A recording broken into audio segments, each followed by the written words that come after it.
steel building that I ever designed. Everything turned out fine, but I thought I was going to have a heart attack in the process, and it was right to be alarmed. Tiny little town, Hillsdale, New York, south on 22, south out of Lower Columbia County. Okay. Great Barrington, go east, and you get to Hillsdale. IGA supermarket, first steel building that I designed, like second year. Excuse me. We had refrigeration unit, which was the size of it was like a 60-foot box trailer. This was a huge thing that was full of compressors, and it weighed a lot, like 20,000 pounds. And it was all supported, etc. It was just the installation. I was down on the site, and I was watching, inspecting, doing stuff, and the steel was up, deck was on, actually the roof was on, curb flashed, and they bought this thing secondhand from a big, Price Chopper or Hannaford or something. Overkill, bigger than it needed to be for this tiny little IGA grocery store. The crane operator, they picked it up, and he had set up, and it was a long pick. And there's a computer that controls the crane, and it will shut it down if it's outside of the safe limits. Obviously, it's simple physics. You get this big long weight, you pick it up over, and it had a big long pick, and he's lowering the boom, and it's like everything stops. He's like, well, the computer shut the crane down. So their solution, rather than to reset the crane, was to, number one, override the computer, shut off the computer. And this crane operator had the brains to put spotters on his outriggers in the back.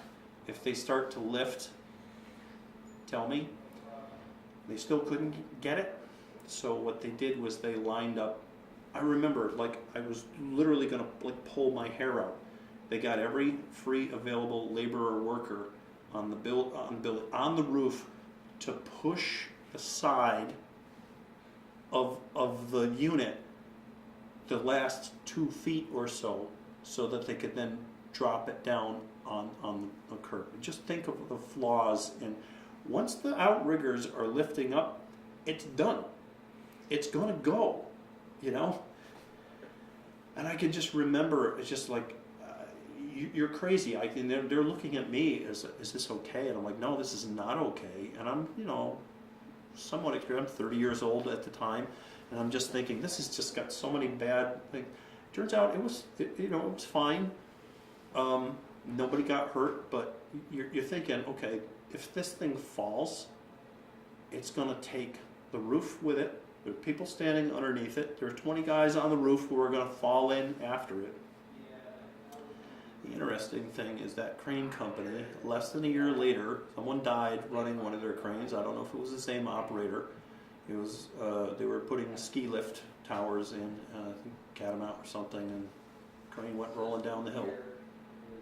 It's stuff happens.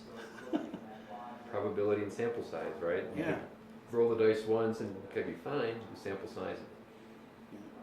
I mean, I've seen contractors. Thankfully, I haven't made too many mistakes, and if I would be the guy with the bullhorn saying, this is not right. Stop. Let's, pay the guys extra, whatever. Give me a big fat bill for the time, but let's be safe about it. But I remember going into SUNY Albany in one of the dormitories. We called for all the shoring plan. It was all, calculated, reviewed, commented on, and I go in and they're cutting holes for an elevator shaft, and this speaks to the robustness and factor of safety in most concrete design. It was 2A slab, and there was a conservative approach, but they cut holes through the roof, 3rd floor, 2nd floor, 1st floor, and it was all shored except for the shoring at the basement level. They didn't put that in because they had to dig the pit. So all the shoring really was doing was adding more weight to the weakened slabs. And that was another one where I was just like, okay, guys, stop. I shut the job down on that one. Mostly because I was angry that you guys need to be you need to have the point driven home that this was cataclysmically stupid of you, and the only reason only way you're ever going to pay attention is if there's a financial hit. And so I made a call. I called Ann Clark and Doug Wade in. It's like, just pull the trigger. Just go to the supervisor and tell him that you're shutting the job down. And oh, what a, pardon my French, shitstorm that set off. Because there's 30, 40 people on that, and they all got sent home.